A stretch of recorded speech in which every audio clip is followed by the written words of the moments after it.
अब अनुराग जी का तो मुझे समझ में नहीं आता, प्राची जी, कि वो किधर है। एक सी सौ होता है ना, कभी इधर कभी उधर। कभी इनके नेता राहुल गांधी के साथ जिप्सी पे खड़े होकर आलिंगनबद्ध होकर चुनाव लड़ने लगते हैं।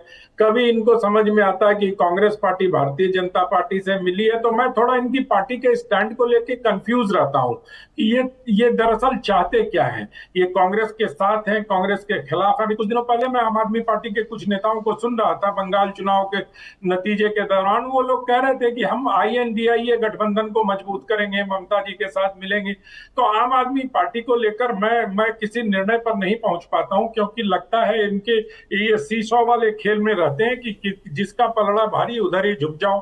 तो मुझे लगता है कि आम आदमी पार्टी पर मैं कोई टिप्पणी अभी नहीं करूं तो वो बेहतर है। लेकिन अभी बहुत अच्छी बात समाजवादी पार्टी के नेता अखिलेश यादव ने 3-4 दिनों पूर्व कही थी। हम्म। मुझे लगता है कि वो भारतीय राजनीति पर, और क्या पता राहुल गांधी को ध्यान में रखकर उन्होंने कहा था। दरअसल उनसे एक प्रश्न पूछा गया कि राजकुमार भाटी ने ब्राह्मणों के खिलाफ ऐसा कहा, तो उन्होंने स्पष्ट रूप से कहा कि मैं अपनी पार्टी के सभी नेताओं से कहता हूं कि किसी नेता के खिलाफ किसी प्रकार की कोई बयानबाजी नहीं करेंगे। हालांकि उनकी पार्टी के भी बहुत बड़बोले नेता हैं जो कुछ से कुछ बोलते रहते हैं। उन्हीं के पार्टी के एक वरिष्ठ नेता थे, इन दिनों जेल में है शायद या बेल पर है, उन्होंने भारत माता को डायन भी कहा था। तो वो वहां से वो परंपरा को देखते हैं। लेकिन एक राष्ट्रीय नेता को सामने आकर ये कहना कि मैं अपनी पार्टी के सभी नेताओं से, छोटे या बड़े से, अपील करता हूं कि वो भाषा की मर्यादा बरकरार रखें। हम्म। और दूसरी बात जो श्रीमान राहुल गांधी कह रहे हैं, वो तो उनके लिए तो मैं सिर्फ इतना ही कह सकता हूं कि चौकीदार चोर है कि अपार सफलता, और मोदी तेरी कब्र खुदेगी की ब्लॉकबस्टर सफलता के बाद श्रीमान राहुल गांधी अब नए नए फॉर्मूले ढूंढ रहे हैं कि किस प्रकार से वो अपनी पार्टी को सफल बना सके। तो आज जैसे उन्होंने कहा ना, मोदी रोएगा, 6 महीने बाद टीवी पर आके आंसू निकालेगा, पता नहीं क्या क्या कहते हैं।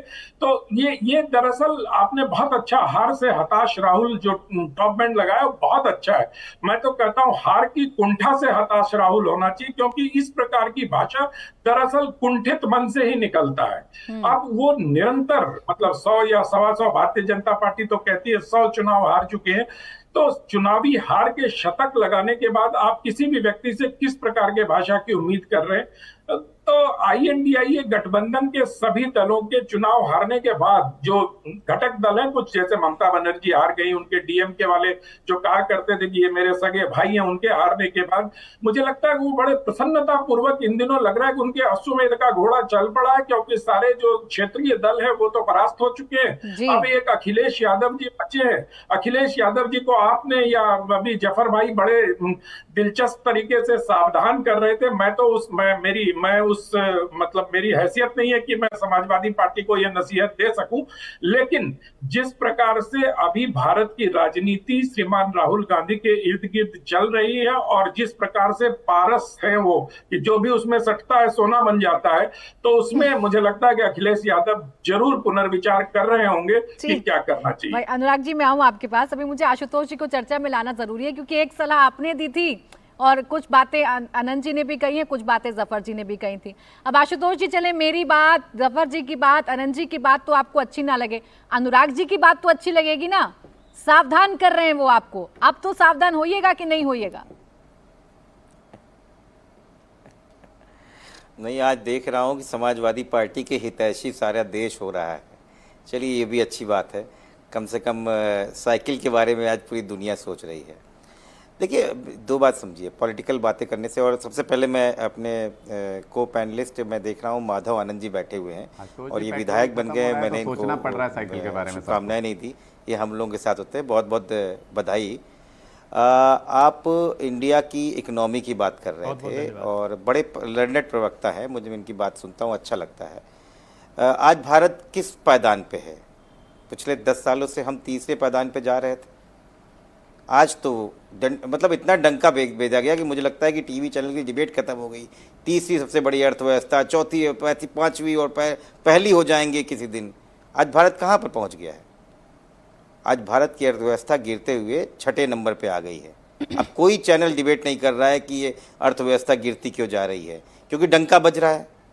फिर बताया गया ईरान इजराइल का युद्ध हो रहा है।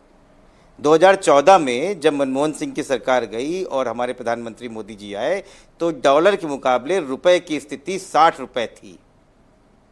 और गिरते गिरते गिरते गिरते गिरते गिरते ईरान इजराइल के चुनाव लड़ाई के पहले 91 रुपए हो गई और आज 96 रुपए हो गई। क्या अर्थव्यवस्था बढ़ गई, क्या बात हो रहा है, बिल्कुल देश में डंका पीट रहा है। मतलब मुझे लगता है तथ्यों पर अगर बात की जाए तो भारतीय जनता पार्टी की सारी पोल खुल जाएगी। उसी भारतीय जनता पार्टी ने बड़े बड़े सपने दिखाए थे, क्या हुआ? भारतीय जनता पार्टी के हर क्षेत्र में, हर कस्बे में 18-18 हजार करोड़ रुपए के बड़े बड़े आलीशान महल बन गए। वही संघ के लोग जो झोला चल के थे वो ब्लैक कैट कमांडो के साथ चल रहे हैं और युवा जो है वो कॉकरोच की तरह घूम रहा है देश में। क्या देश बदल गया है? नहीं आशुतोष तो जी, अगर आप इसको स्वर्णाक्षरों में कह रहे हैं, नहीं आशुतोष जी, तो जिन समझ मुद्दों तो आप पर आप समझ सकते चर्चा हैं क्या करना है। चाहते हैं रही उन बात, मुद्दों पर रही चर्चा बात, करने रही- के लिए तो हम सब तैयार हैं, लेकिन लूज बॉल तो आपकी तरफ से होती है ना। अगर आप ये चाहते हैं कि नेता विपक्ष के बयानों को इग्नोर कर लूज बॉल की बात दें देखिए, या नेता विपक्ष जो कहते हैं हम उसे सुनना ही बंद कर दें, देखिए, तो फिर ये भी बोल दीजिए आज आप डंके की चोट पर